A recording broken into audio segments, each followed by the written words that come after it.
Welcome to BDXtra, the show that brings you entertainment, business, and everything in between.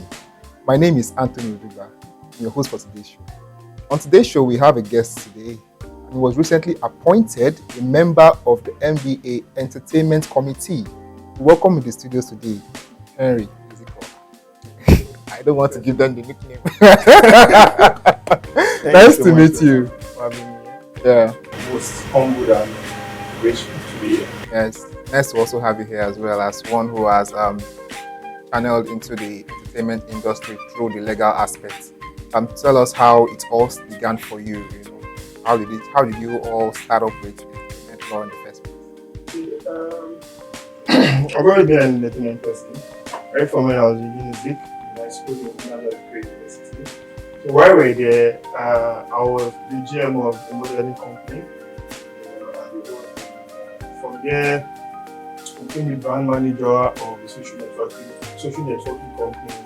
Took us to Ireland, we went to raise funds, but we couldn't raise anything because then people were in doubt in investing in startups here.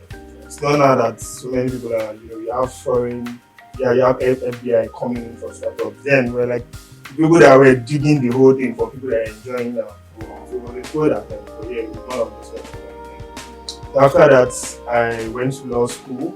But when I went to law school, I did something like a partnership with Chalk City, not directly, but I managed some artists that won a Chalk City contest like that. Okay. So they recorded some songs with just Chalk, their manager with the band. So while at Chalk City, I then spoke to the head of the A&R then. I told him that when I'm done with those stuff, I would like to come back here to do it. I said, instead of A&R, why don't I see that?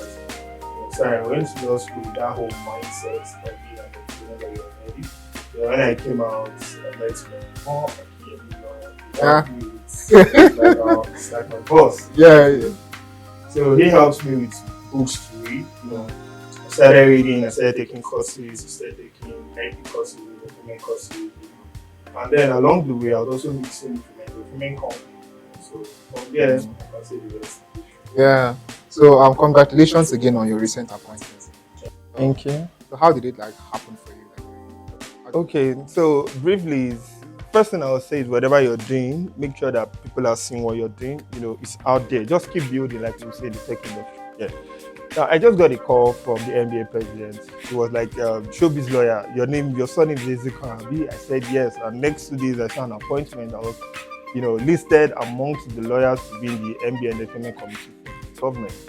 But the whole backstory is that I actually did my 6 weeks plus internship in his firm. And while I was at that firm, the first day we went to that firm, all my colleagues wore black and white, boring uniform. I never liked black and white, even white from music days. I was always wearing blue, gray, and loading. So I wore a very colorful jacket. First day he's seen, he's like, why your jacket is nice. Are you in the showbiz industry? I said, no, sir, but I'm about to. I said, okay, look like a showbiz lawyer. And since then, he stopped. So from 2016, when I did internship in his firm, we've been on committees before, speaking to young lawyers and the rest. So he's been seeing my progress in the industry. And I guess he just felt, oh, okay, yes, I'm worthy of being in that committee. So let's talk about being in the committee now. Can you share the roles? What roles will you able to take first hand? How do you plan to contribute to the entertainment industry from as a member of management? Okay, the committee. So we're going to be pushing for entertainment policies. We're going to be liaising with committees because the beautiful thing is that I'm also on the entertainment committee of MBA SBL, which is another arm of MBA. It's called Section of Business Law. They have an entertainment committee, So this committee, we have some like our chairman in that MBA SBL, entertainment committee. She's one of the people that pushed for the new IP policy now that has just been submitted to the ministry. So those are some of the development. Those are some of the benefits of being in the committee. Whereby you have access to governments, you can say, oh, okay, this is not working in this industry, let's push for this law. Then you just look for the right lawmaker, you guys submit your proposal, they go over it, and the rest is done history. So we're going to be contributing a lot to the nation in terms of the creative industry and also in terms of MBA activities, whatever functions we're going to also be doing.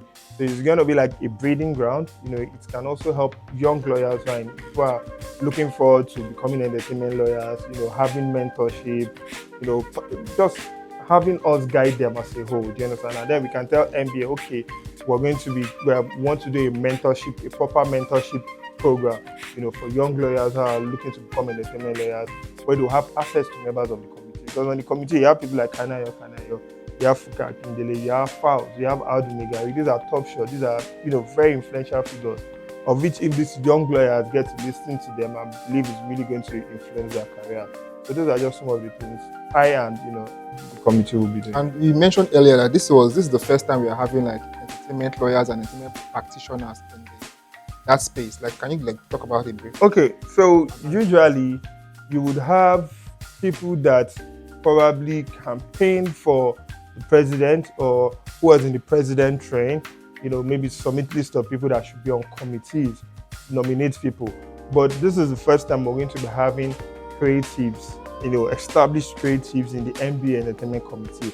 This is the first time we're also going to be having entertainment lawyers in the MBA Committee, of which is what we most entertainment lawyers have been talking about, we've been craving. Because, for example, if we're going to be doing maybe a show, a concert, it will be easier for the influential people in this committee now to pull anybody. You understand? And those are one of the benefits. Unlike when you just have normal lawyers who are not creatives in that committee, they would have to go through the manager, they would have to pay a hefty fee and the whole thing. So those are one of the benefits. So this regime actually did well, by telling entertainers that, even though you're entertainers, you're still lawyers. There's some benefits you can gain from you. You understand? We actually need you. We need your influence. We need you to guide some people and the whole thing. So it's a wholesome thought, and I must praise the NBA president. So let's go into the industry. Saying that there's a rapid growth of entertainment. How do I put it now? There's contract disputes in the entertainment industry in terms of movies and music and all of that. What are those challenges that you think are for this the committee, the head of this committee to want to get entertainment people into this field? What are the challenges that are faced that are plaguing the industry? Yeah. Okay, when it comes to contractual dispute, we would never see the end of it, to be frank with you, because they will tell you most up and coming are very humble to start seeing money or to their blow. So you tell them, this is what I will do for you, this is what you're going to do for me. And sometimes they tell you, I don't need a lawyer, like you saw in Asake's case where he said he didn't use a lawyer to sign to YBNL. An act of excitement because it's Bado. Even though Bado even told him, and I think I heard he even insisted. So we'll never see the end of contractual dispute. That one is for sure.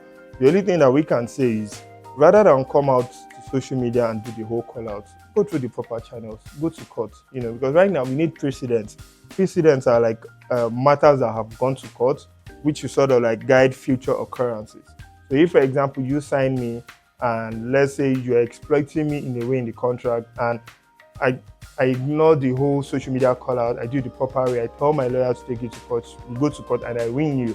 If tomorrow you sign another person and there's that same situation, it will be easy for that person's lawyer to say, okay, because you have had this issue with Henry before, the court will likely decide in this direction, just because there's something existing that is close to it. You understand? Yeah. But the whole social media call out is never going to end. Contractual dispute is never going to end. The main thing there is, before you sign, make sure you have an entertainment lawyer, who looks over the fine print. If you're not comfortable with anything, there can be conditional clauses there. Probably clauses that says, if I make this label of 500k, let my master's right reverse to me.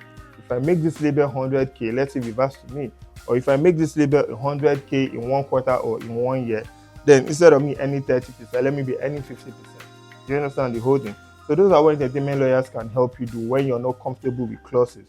Because to be frank with you, if a label sees a talent in you, they would want to sign you. They might tell you that there are so many other people like you. But if you're distinct, my bro, they would want to sign you. So it's now left for you to now bend some of the clauses there, to your own advantage, rather than you just take on whatever they are giving you. Then tomorrow you now come out to start calling them.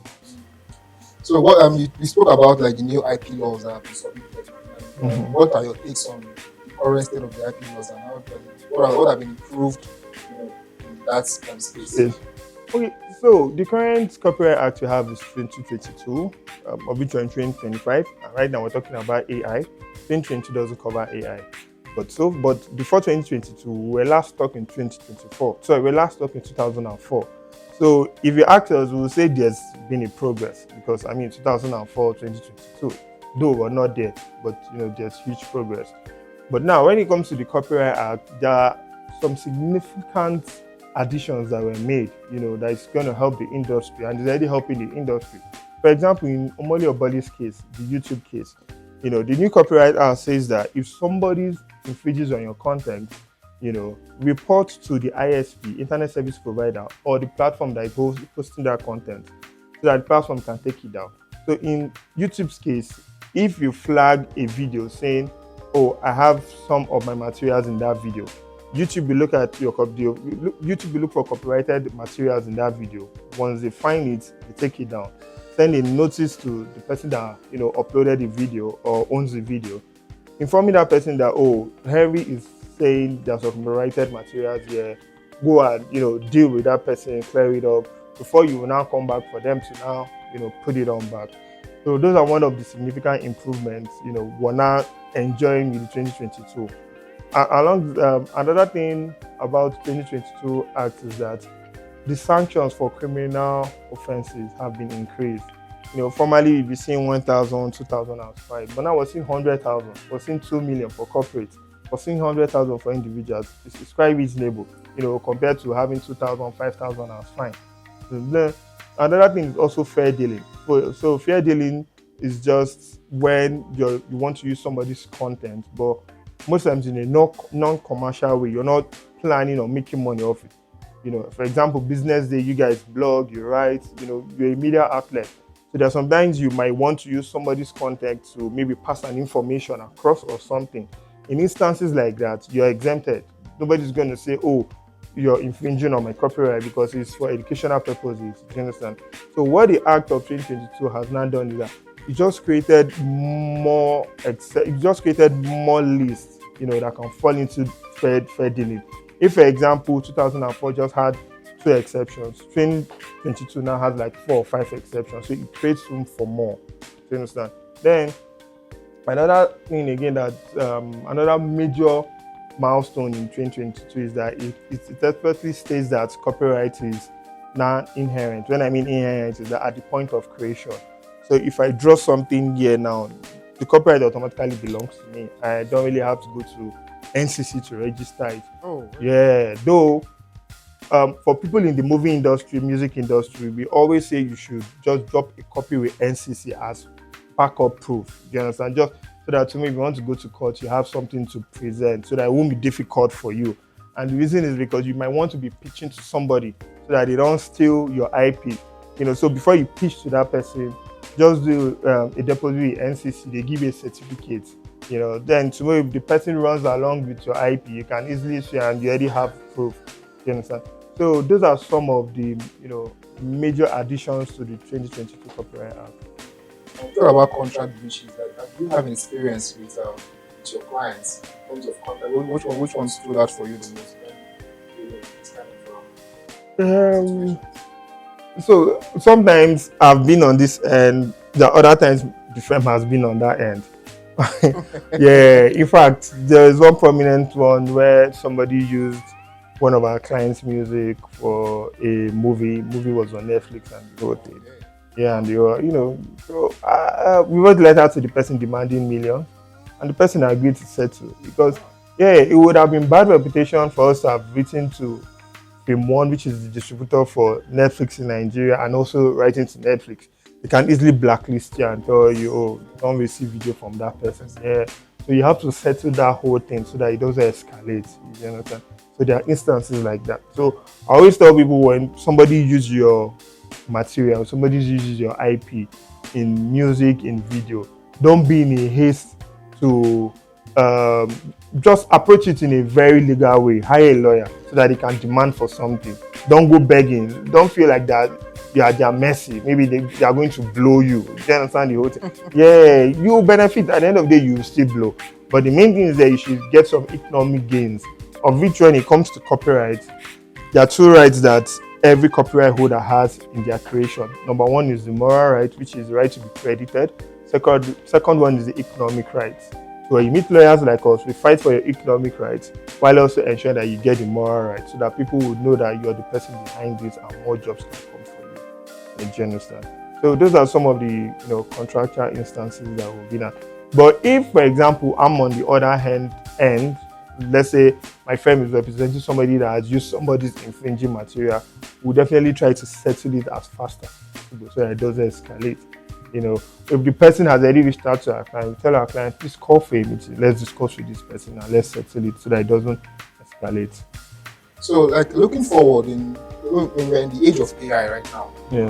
What do you think are the biggest challenges that we might face in terms of this AI coming into the What do you think it will be like? What's the challenge that we might have? So currently, the big three labels, Universal, Warner, Sony, they've taken in UK. They are suing, I think, the government based on this AI issue. I think there was a judgment that says that AI can actually release songs or something like that. So it's not just even them that even needs to go to court. The DSPs, the digital streaming platforms, Apple, Spotify, and the rest also need to go to court, because if people can easily have access to AI that can create songs, then it means those guys are going to be paid a whole lot of money to non-human beings. Those are just AI generated songs. Do you understand? Then at the same time, AI is so powerful that it can mimic somebody's voice. So if AI mimics somebody like Drake's voice and is allowed, it means somebody can use Drake's voice to generate a song, to create a song, of which people like me will be streaming that song thinking it's Drake. Now Drake is supposed to be getting royalties for it, but Drake is not getting it because he's not the one, he's not the details behind the song, but that's his voice. Do you understand? Because when it comes to payment of royalties, they pay to people. You understand? The people that names are on it, exactly. Those are people that lay claim to it. My name is on it, so I should get the royalties. You understand? So AI needs to be controlled. We're not saying AI is not good. AI is good. Definitely, it's going to move us forward. But when it comes to some certain aspect of the industry, it needs to be controlled so that people do not use it for their selfish gains.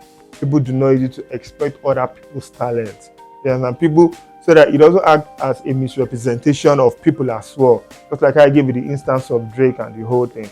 So with the big labels fighting that judgment in UK, DSPs are going to wake up tomorrow to also fight. I think it's just going to call for a general call for regulation of AI, because anything that is not regulated is going to be abused. We're human beings for sure. Do you understand? So all I would say is there needs to be regulation of AI in the industry. We accept AI. AI will definitely be helpful to us, but regulation is key, and that's what we need.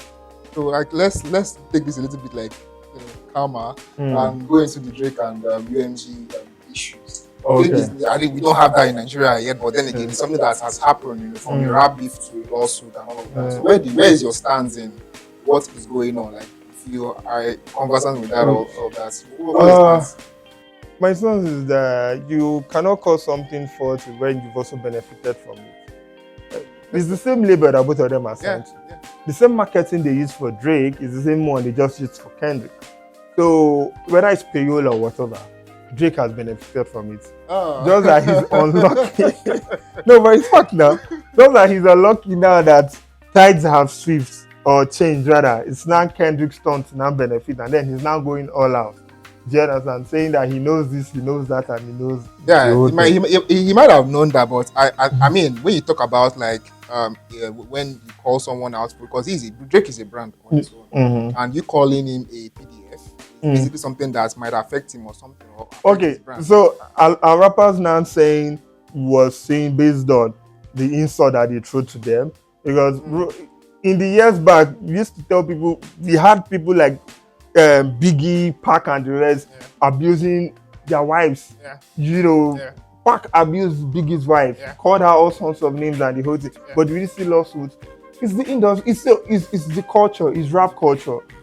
Beef is use whatever information you have against me, use it. Why I also do the same against you. So nobody stops Drake from also labeling Kendrick as something else. No, it's true. The only thing there is that it's now left for the listeners to now verify the authenticity of whatever Drake is calling Kendrick, and Kendrick also doing to Drake. You know, of which some people have come out to say, "Oh, it's a lie. Drake is not it's not a pedophile," and the whole thing. And so some of them will be true, some of them will be lie. But at the end of the day, just to score points, and whoever that makes it sweet is the winner. Yeah. Of which I think But Kendrick from the legal aspect, or from the legal and contract aspect now, you know, speculations were flying that he was going to sign a new deal with UNG. Yes. And his current deal is worth over 400 million. Sorry, well, it's worth 400 million. Yes. And he was going to do like, so with the whole, he can't go, I think according to what people are saying, they can't go beyond 400 million. They have to bring it down. So he has to put up this Kendrick stuff to bring his his bargaining chips on the table. So as from a legal point of view, if you were to back Drake, or if you were to advise Drake, you need something that what would it be like in that aspect? Whatever we can use to win out. See, at the end of the day, everybody just wants to win. Frankly, if I'm the lawyer on Drake's side, I'll definitely use whatever I have to win. So all these things I'm saying, it will be the opposite. And that's just the business. It will be the opposite. So we will say, let's sue, let's do this, let's do that. Yeah. So long as we make UMG, you know, say yes to our demand, Yeah. you know, and the whole thing. So so I'm with Drake's team if that is a bargaining chip. You know, if that is an angle for them to demand for more, there's no problem. It's business. You understand? The business is all about offer and counter offer. Whatever you have, bring it to the table. You know, if I have something better, I'll also tell you, and before we reach a consensus. So looking forward, are we expecting to see like a stronger protection, stronger IP protection and protection law, you know, in the space based on this committee that is set up? What are we expecting? Okay, I don't even think we need more laws, to be frank with you. All we just need is enforcement. And we, the lawyers, can do, the courts do the enforcement, yes. We lawyers are just the advocates that take the matter to the court and then tell the court, okay, this is our case, we're arguing for this, we're arguing for that. But something broke my heart the other day. It's on this money bonus issue. First guy that flagged that thing up, luckily or coincidentally, I won't say luckily, when I put that thing on my IG status, a colleague of mine said, oh, that she knows the copyright holder, that the wife is an IP lawyer. I said, matter goes serious. Then that's the guy, the Sky guy that, you know, flagged the video first. Then there was another call out again for Money or Bolly on Twitter. Yeah, and if you watch that movie, that part that they showed Osunmeye and the rest is somebody's copyright. They didn't travel there. I was even shocked because when I watched the video, I said, so people actually went to Anambra, but they didn't go. Now you see the impact of that person's clip.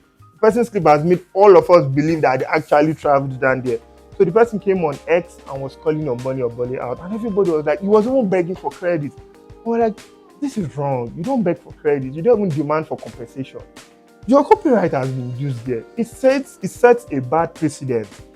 Lawyers have been loud about, you know, awareness in terms of know your rights, in terms of demand your rights, you know, hold them accountable and the whole thing. And then there's somebody that is now coming out to now beg. He was begging for credit and even saying he doesn't mind if they compensate him. Bro, your clip made us believe that these people went to Anambra, of which it has saved them money. I'm talking as a lawyer. If I'm going to give a demand in terms of monetary compensation for that thing, I'll tell them 8 million or 10 million people believe that if people travel to Anambra, and it's as a result of my client's case. My client has saved you that cost of flying your crew. What would have been the cost of flying your crew? More than 2 million or 5 million. So this is what we're demanding. We saved you money, but we want some of that money that we saved. Do you understand? It's as easy as that. But this person was begging for credit, and I said, no, this is a bad precedent. Please, creators, do not follow this precedent. When somebody has infringed on your work, get the lawyer so that you'll be rightly compensated. Because when you do this yourself, highest will do is just credit you, put your name in that thing, and you never see any economic compensation. But as a creative, you should be able to eat out of your work. You'll be able to live out of your work. You shouldn't be poor and nothing to show for your own creative work. That is why you're a creative. Your intellectual property should bless you. It can even be passed down to your generation. For example, look at Biggie Smalls. When he died, his estate was worth 80 million, but his mom grew his estate to $150 million. That is what Biggie Smalls estate is worth now. Do you understand? This is as a result of managing your intellectual property, knowing your rights, knowing that you can make money from it and protecting it. Do you understand? So right now, we don't need more laws. We need people, we need creatives to stand on their rights. We need creatives to engage lawyers to fight for their rights. When we are sure that everybody is aware of their rights, everybody knows their left from their right, and people would never do the wrong thing, then we can now say, okay, let's now make this law for so reason. But for right now, I felt we were past the awareness stage, but sadly, I think we're still in that awareness stage when it comes to creative being aware. So how do you think this information can go viral? And Okay, so I think the problem is most times creatives feel like lawyers are expensive. I don't have money, but it's a lie. Like that example that I told you about, somebody used our client song for a movie. The client didn't pay us.